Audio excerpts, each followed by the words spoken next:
welcome to, what are we called? Chumming with the the Spirits. And we've been chumming. Wow. Yeah, we've been chumming. We've topped off an entire bottle of Crown Apple. And all of our fireballs. And like 7 fireballs. And yeah, so we're feeling pretty good. We wanted to kind of talk this episode, just kind of a random episode where we discuss some of the experiences that we've had doing stuff in the paranormal. Or even what got us into the paranormal. Or what got us into the paranormal. Sure, absolutely.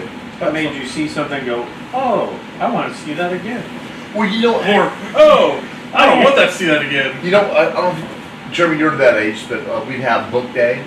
Remember, we come to class, that age. and we look at our books, and we pick books that we would I know, would before order, television, right? it was rough. We would love that, right? And I was always fascinated with ghosts, and I forgot for such a long time that my very first experience, like you started off, with Larry. My name's Larry. Yeah, Larry. So, wow, I am pretty tame. And I wasn't feeling good. For some reason, I wasn't going to go to school that day. And so I had to stay home.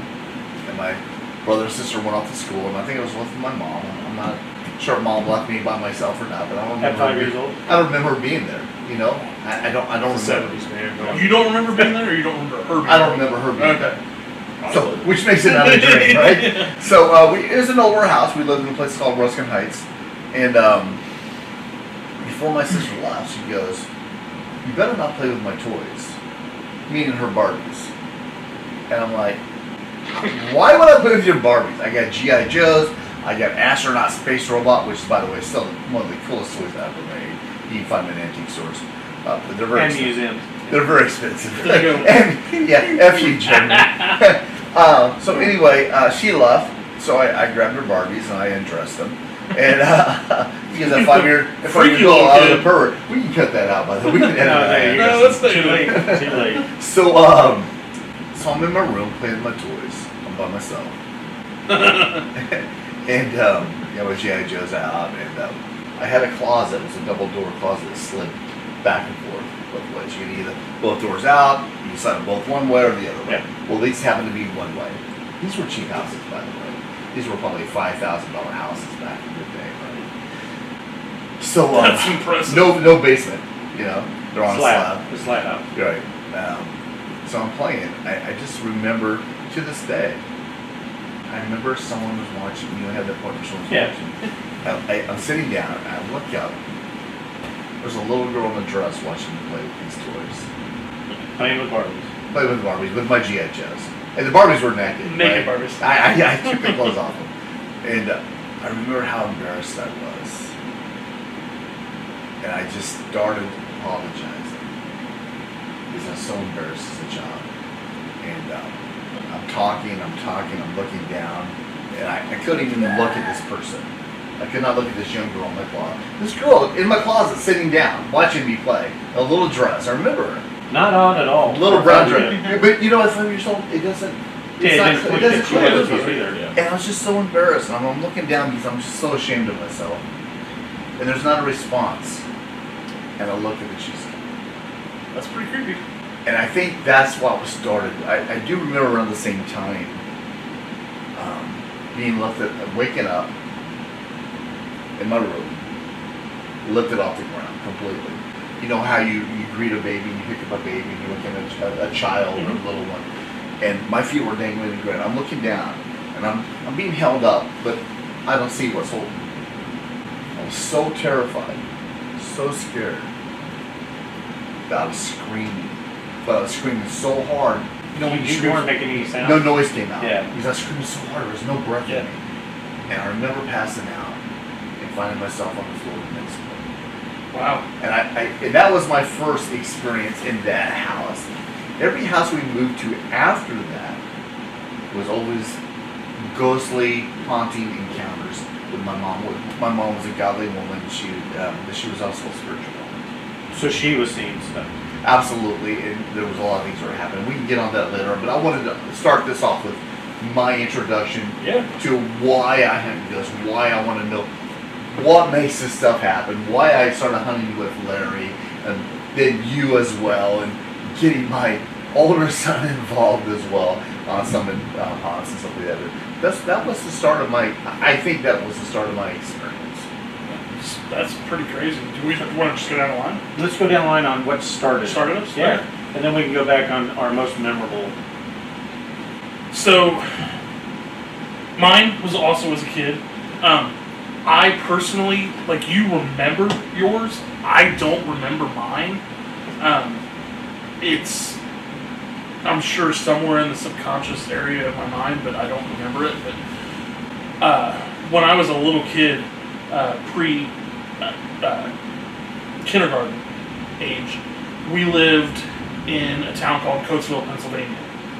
And our house was on the back edge of the VA hospital and was built on the graveyard. Oh wow! So my dad would always, so the back of our property was another home, and then there was a wooded area next to our house, and you could walk through that, and you'd like literally walk onto the grounds of the VA hospital. My dad would find, while cutting the grass, headstones, and he would just pick them up and throw them in the woods. Whoa, in your yard? Yeah. You'd find. Okay, Yeah. okay. Like old timey. They have sunk into the ground or whatever. Okay. Yeah. And I'm not talking like giant. I'm talking like the old school. No, the little ones. Yeah, Yeah. absolutely. Well, my sister, who's 10 years older than I am, claims that house was haunted. I don't, because I was so young, I don't personally remember any of it. But our rooms were on the second floor and literally right across the hall from each other. And she would say that I would always be up in my room playing and talking to someone, and there would be no one there. But the thing that's weird is she would say that it would happen almost on a nightly basis. She would wake up, and I would be standing in her doorway watching her sleep, and she'd be like, "Junior, cut it out, go back to bed." And I wouldn't move. And she would finally get so upset that she would literally physically get up, grab me by the hand, walk me back to my bedroom, and the second she got to the doorway of my bedroom, would notice that I would be sound asleep in my bed, and the kid's hand that she was holding would no longer be there. So she thinks that it was the spirit of a little kid. Wow. And to this day, when we do ghost hunts with you, you still do the same thing. You're in our room staring at us while we sleep, and we have to walk you back to your room. Yeah, that's true. It's true. I freaked Nathan out one time. We were at a place and we were sharing. I was being facetious. We were sharing a hotel room together, and I have the tendency to wake up in the middle of the night and fall asleep sitting on the side of my bed. And he said he woke up one night, that night when we were sharing a hotel room, and I was sitting on the edge of my bed staring at him. Is that a sign from God? That's fantastic. Don't be starting that one again. Yeah, but you're already in trouble. But he said I was snoring and my eyes were wide open and I was staring at him and he was like freaked out. Well, yeah, dirty. That's why I don't invite you to stay over. I think it's. Is this supposed to rain today? I don't remember. I did. That's fantastic. I need Thunderstorms. I need Thunderstorms to seems to be our thing. What about you? First experience. They all kind of blend together. So there's like That much trauma. there's a lot of trauma. He was whipped a lot. Got my ass kicked a lot. I was too. There's two things that really kind of started it. First one was Dad was in real estate, and there was a house we went to check out in Kansas City, and this was before my grandma passed. That's the second part of my story. We went to this house. It was me and my brother, and I think it was just Dad. And he's just looking at the house to see if he can sell it. And it was kind of a rough house. It was banged up. I mean, it wasn't in great shape, but it was sellable. And so we're kind of looking at it. And I remember walking to the house, and just immediately it was just cold. It was just the coldest feeling of it was just I was like, what the? It just, you knew right away something was wrong. And you're kind of going through the house, and you just feel like this negative vibe there. And me and my brother Jack are like, yeah, maybe it's haunted. So we got our little phones out, and I had like my flip phone. It was like a Razor or something. I'm just like doing my thing. And so we kind of did that. And then we went through the house. It was weird. We got out of it. I get in the car. Me and my brother looking through our phones, and there's this, basically I was filming the hallway, and then straight down is a bedroom. And it's basically like you see this shadow, like kind of this head of a shadow that kind of goes in the door and then like that. And so I'm like, oh shit! I showed Dad, and I was like, what the hell? And we find out that house, the guy that lived there before it was for sale, murdered his whole family. Yeah. Killed them all. One of the kids ran down the street and gunned the kid down. Yeah, chased me down. And it was bad. And Dad called Grandma. Was like, Mom, I don't know if I should sell this house or not. Should I get involved? And she's like, well, they're not there now. That was her mentality to it. But Now you know. that kind of it wasn't like a defining moment, but it kind of like registered with me. The thing that really got me is when Grandma did pass away. It was going to my sophomore year in high school. And I'm trying to think, it was Hawaii. Yeah, I went to Hawaii. And we went on this ghost tour. And in that tour, at the very end, there was this Chinese graveyard. And in the middle of it was this tree. It was hollowed out so you can get in the middle of the tree. Kind of open. It was really cool. And the tour guide's trying to tell people, oh, this is the connection to the spirit world, blah, blah, blah, blah. Anybody want to try to go in it? And no one did. I'm like, no, screw it. So I'm like, I'll do it. Sophomore high school punk football player. I went in there. I didn't feel anything that was crazy, but I did remember feeling like kind of a little dizzy. Just kind of like, whoa, one of those things. But that was it. There's nothing else. And it's supposed to be a gateway to the spirit world. And the guy's like, think of a loved one you want to talk to. So I thought of Grandma, she just passed away. Yeah. And so I was there, and I was thinking about her. And then we had our EVPs on us. It was like in my pocket. And so I thought about her. That was it. I get out. We're on the bus away. I looked at EVP. It said college football student. And then I was like, what the hell? It was like one of those things, like, are you kidding me? And then it was crazy. And then the other one said fire, and he thinks it's because she was cremated. I don't know. It just, So, if I could jump in on this, first of all, Dave and my mom were really close. I was the youngest of the family. Me and my mom were tight. More close than my brother and sister were to her. It was always me and mom. It was a broken household, but it was me and mom. When Dave came around, we named him after me. And her whole life was around Dave, so they had a bond that, grandmas and sons just you don't usually see. It was a great bond, and my family, if you know, I'm gonna try to keep from breaking up and tearing up on you guys. Never did well. We were poor family, didn't do well, and we ran district hard. Dave was the first kid not only to graduate from high school, but from college, and he got a college scholarship. And my mom was just so proud of him. And then she passed when Dave was offered a scholarship to KU, KU, after something. And she always said he would mount to something. Because he was gonna, and they were just so close. My mom never wanted to be cremated, and my dad had her cremated. So that's why I think that's where the fire came from. But they had a special bond so much, and when we saw that. That ghost app was on the whole time. It never went off the whole time we were doing this haunted ghost tours on all these islands of Hawaii until he went into that portal to the other side. Interesting. And to me, it was just amazing because Dave was everything to her and my first son, and definitely. It was definitely cool. Like that, I think that's what kind of sparked it. I mean, I've always believed in I always believed in God, I believed in spirits. But you had a friend. It was a personal connection. Holy crap! You had an imaginary friend as a young child. Yeah. What was it? Do you remember? Andy. Yeah. And his name was Andy. And I know him very well. Yeah, I still remember. He's God. Did you ever look it up to see if he's an actual person? No, I did not. But I just pictured a guy in late 30s. This is gonna sound weird. He was in swim trunks, and he had this Hawaiian tooth necklace thing, and this brown hair kind of shaved, this buzz cut. Just it was weird. I don't know. That just as a kid, it was not my friend. Anyway, yeah, it was weird. Where were you living at the time? Ruskin, back to Ruskin. Yeah, Ruskin and Ringler. But that those two things really the first one was kind of oh cool, but the second one was holy cow. And I really do believe part of it is you got to allow yourself to be susceptible to it. I feel like there's so It'd many. be open. Exactly, open. Perfect word. And I think as a I child, do feel- we not believe that children are more open to Oh, yeah. that? Yeah, I because mean, isn't they that don't- not? they You haven't haven't realized built up the all cruelties of the life. guards and all that. Sure. No, yeah, and that was the whole point of white chips, to get away from all that crap that went down.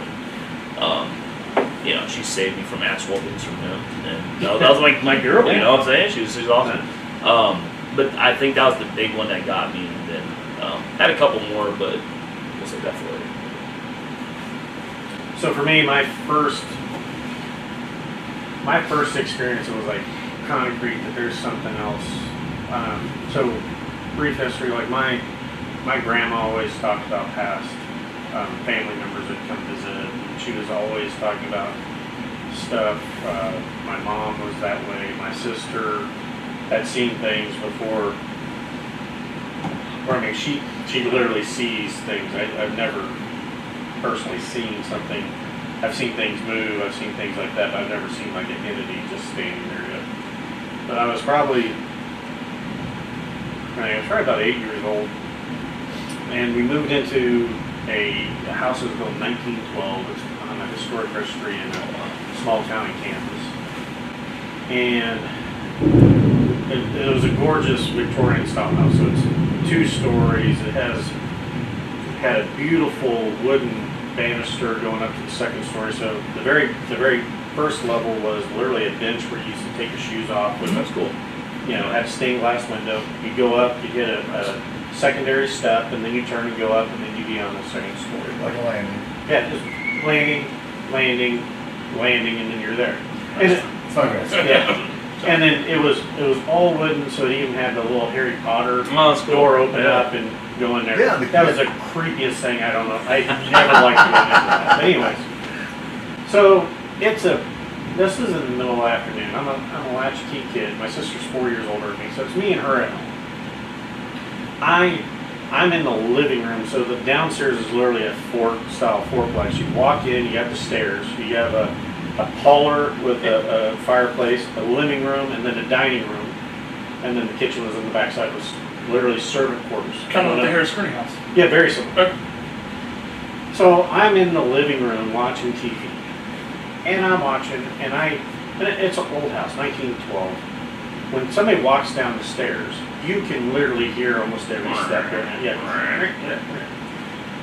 So, being 4 years younger than my sister, one of my favorite pastimes is scaring the bejeebus out of her whenever I can get a chance. So I'm watching TV, and I hear her hit the first set of steps going to the landing. I'm like, sweet, because it's just me and her at home. So I sneak into the living room, or into the dining room, cut along the wall, because you can't see that door as you're coming down until you get halfway down the stairs that you can look back, because they're that high up. So I hear her coming down, so I stick to the side of the wood where I know she can't see me, and I get crouched down and I hear her. I'm matching her coming down the steps, and she hits the landing at the very bottom. I jump out and go, ha! There is nobody there. There is nothing. And my brain, of course, takes a few minutes To register? to register. What's like, going on here? What's going on? I heard somebody come down the stairs. It's the whole reason why I snuck along. I went to scare my sister. That's crazy. She wasn't there. Went up. She was in her room. That's crazy. Nothing. And so the other thing that happened in that house, that was like the definitive. Because like when I was younger, we only lived in that house about maybe 6 years than he was. But in the middle of the night, like a lot of times we ran an attic fan with no central AC. You run an attic fan that pulled the air in. And these are the old style doors that are like thick oak with the big metal skeleton key style doors. I remember being a kid, and it still will wake me up. My door would click. You hear it click. It'd swing open, but not all the way. It'd swing open about a foot to 2 foot, like you were looking in on somebody, and then it would close. Now this is, keep in mind, this is with the attic fans on. They're drawing my drapes out. That door should never open. It's latched. It's latched. It would open, but it wouldn't slam. It would just click close, like somebody just looked in and checked on me. Yeah. It was, and I never, even when trying to jump out and scare, I never felt something malevolent. It just was odd. Like for a while, I used to put a chair underneath the door so the door wouldn't open up. And my dad caught it a couple times and was mad at me because I put the door underneath because he couldn't be able to get in. I'm like, later on we had a conversation about it. I'm like, do you not know why I was putting the friggin' door, the chair underneath it? He's like, no, why were you doing? I'm like, dude, it was opening. He's like, what? He's like, yeah, it was open on a regular basis. I would love to go back and investigate your home. I would love to. It's still there. I check on it every so often. They had a big fire. They actually repaired the house. I keep on. I'm not. That's one of the few houses that if it ever goes up for sale again, because I feel bad because it sold for like $89,000. And I'm like, yeah, no, it's nothing. And if it goes back on the deal, I would be more happy to buy it again just to. Oh yeah, just and to me, and I don't know, Jeremy, I wasn't there, right? But it sounds like that was like like a guardian, like a mother. Yes, it literally felt like somebody making was sure just the checking. children are fine. Right, I mean that's what it comes. But there were certain sections of the house I hated going into the cellar because it was an old cellar where you whether it was haunted or not, yeah. no one wants to go in the cellar. Yeah, right? and then like the underneath the stairway, I always had a bad vibe about underneath the stairway. Well, it's just like that old house in Ellenwood. I was afraid to go upstairs by myself. But everywhere else, and then there was another room that kind of my sister always got a bad vibe out of another room that was right off her room. Which it didn't bother me. It wasn't near me. If I can finish the experience that day was, also we went as a family to Hawaii. Like just some by himself. Younger brother. Yeah, what is Younger brother was with us, who was in 8th grade. Total non-believer. I mean, just whether it's to me, I hate Kiss music. I hate Thor sucks. Anything that piss him off. anything to go against Dad's grain, right? I'm a Chiefs fan. He loves the Raiders, kind of thing. So anyway, on that tour it was a ghost tour. We were at Oahu, and we went to the final battle where the king was taking over all the islands. We won king, and you probably know this stuff. I mean, I'm sure you've been in Hawaii with your service. But anyway, it's where the last battle was, and the king, that became the king of all the islands. Samoan. People were jumping to their deaths over this cliff. They'd rather die than be killed and captured, because the afterlife would have been a lot worse than this or whatever.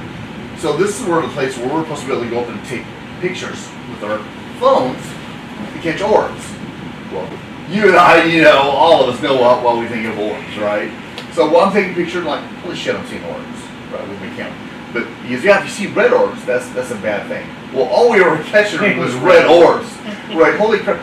So I look over, and we were with another couple in this van, 2 people, and it was my family, all 4 of us. I look off to the left, and I see my younger son, the non-believer, a very smart, intelligent kid for his age. He's over there by himself looking at cliffs, and he was standing by, and he was doing one of these things, like he's having a conversation with someone. So I, hey Brent, it's time to go. So we're leaving. And he's coming to us, and he stops. He goes, hey Dad, where's the girl at? I go, what girlfriend? He said, the girl I was talking to over by the cliff where the rail was at. And I go, what's she look like? He goes, well, she had long black hair. He goes, I was talking to her, where's she at? She's not in the van. I'm like, Brandon, it's just us. So I was talking to a guy, my counter guy at work. He was Hawaiian. He goes, that was Pele. The goddess of the islands. And she shot your son out. She thought, he truly believed that. But Brandon completely was having conversations with someone that no one else could see. What was their conversation about? And he really didn't relay it. And to this day, he does not talk about it unless I force it upon him.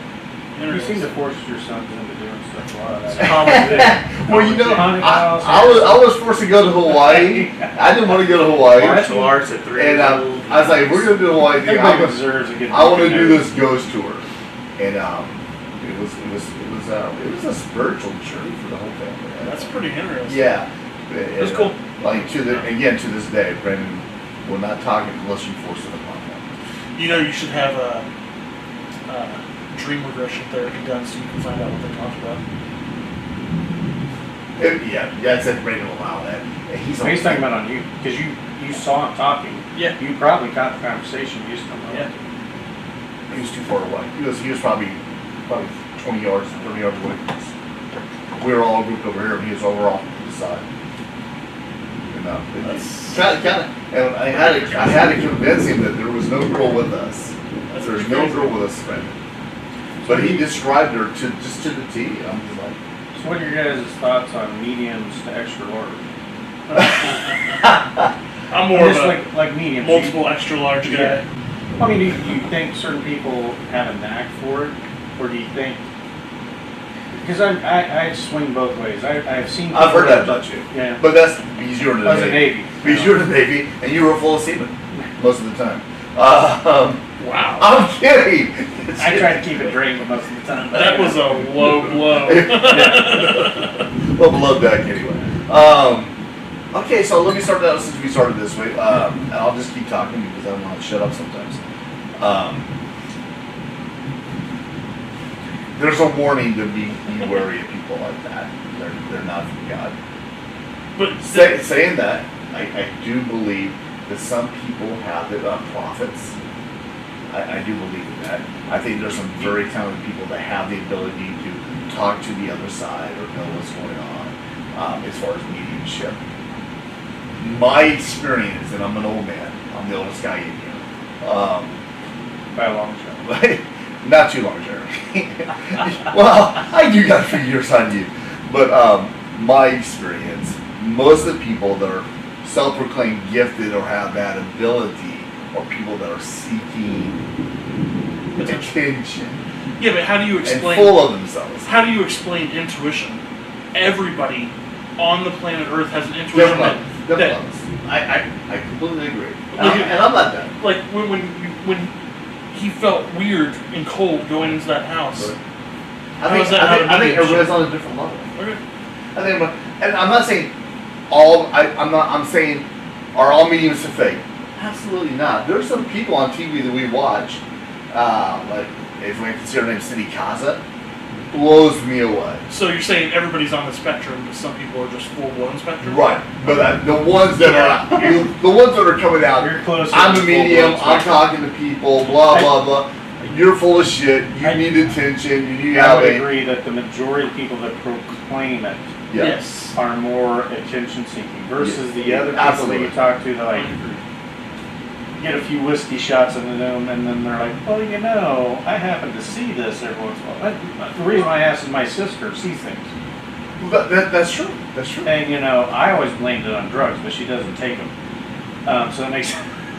But she sees things, I hear or feel things. I have more of a... But you two have a different. You guys are kind of twins in that aspect. I mean, I've seen you two together on investigation, and you guys feed off each other. I think you guys have something together for sure. What she sees, you feel. Does that make sense? Yes. No, and that's, I literally get the easiest thing to describe is like when the hair on the back of the neck raises up. Yeah. Depending on the level, like if I walk into a certain area, I get certain feels. I'm like, okay, Like, I don't want to be here by myself. well, I don't see. Well, there is once it gets to a certain level, I'm like, okay, yeah, this is whatever's here. Laura and I were investigating a Sonic Lodge, and we were in the theater. And off to the left, there was the children where they bring the children where they're by the theater. You don't remember this from downtown Kansas City, a Sonic Lodge? Oh, where the Paracon was. I am sitting, we're on the stage facing the audience, the stage. I see something off to my left. It was definitely a shadow. I looked at Rick and Rick goes, did you see it? I go, I did see it, Rick. He goes, why don't you go see it? Now, you see what it is. I'm like an idiot. I jump up, okay, I'm halfway there. I'm like, why am I by myself? You know, and I usually don't get spooked. But I think that's different levels of seeing things. Is that what you're getting at? So, all right, this isn't an experience of mine, but this goes with what we're talking about to get your opinion on.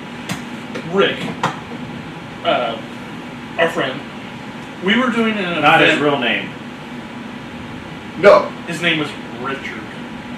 Hell of an investigator, and Yes. I love his outside view of things. So we were doing an event at this old building, old home in Lenexa, Kansas. It was the oldest home in Lenexa, Kansas. It was a business called Satch's Jewel, and it was a boutique. Well, it was the home of the first doctor and Lenexa and all this other stuff. We won't get into that, but the sister of the lady that owned it kept coming up to Rick. Never claimed that she was a medium, nothing. And she kept apologizing for herself. So she would come up and be like, I feel like there's someone attached with you right now. And Rick would be like, okay, crazy bitch. Thanks. She would walk off. Might want to edit that. No. And she came back a couple more times, and Rick started to think that she was nuts. Until she finally said, I keep getting this name Walter Radley, and he's more like a father figure to you. And and she's like, I'm sorry, I don't mean to bother you. I had to get that off my chest because I'm picturing this guy Walter Radley, and he's attached to you. Well, Rick was like, all right, this lady's certifiable like crazy. So he goes and does some research, and the week before, we had gone to do a personal residence investigation in St. Louis. And we got there early, so we decided to go through Cavalry Cemetery, because I like to drive through cemeteries, look at headstones and make fun of the names. I'm Weird that way? weird. That's okay. So he started looking up the name Walter Radley online, and only one name came up. And the dude was buried in Cavalry Cemetery in St. Louis. Yeah, I remember this. What's the odds? What are the odds of that? Yeah, that's fantastic. And she wasn't claiming to be psychic. I agree with my man. I think there's definitely possible. Yeah, I just do. And Dave, what's your thoughts on mediums and... I feel like there's a lot of bullshitters out there, and that it's hard. I think it'd be ignorant of me to say that there is no. I do believe some people are more sensitive to that stuff than others. I think it comes back to allowing you to be susceptible to it. I feel like if you're so close-minded and you don't want to believe, you're gonna fulfill your prophecy of not believing, right? So, I really think there's something to that. I have no personal experiences with mediums or anything like that, but I know my wife's side of the family, my in-laws, they kind of have this sense when something goes wrong without knowing what's actually happening. For example, my father-in-law was on a four-wheeler, and while he was driving, he was going to go up this cliff, and he lives in the country, it's all dirt roads and gravel. And something while he was going up, something told him his head to jump off, and he just got off it. And as soon as he does, that truck just comes by and smokes the four-wheeler. Holy crap. So it's like a sixth sense of intuition, Yeah, spider sense, premonition? yeah, whatever you want to call it. I do believe that's a thing.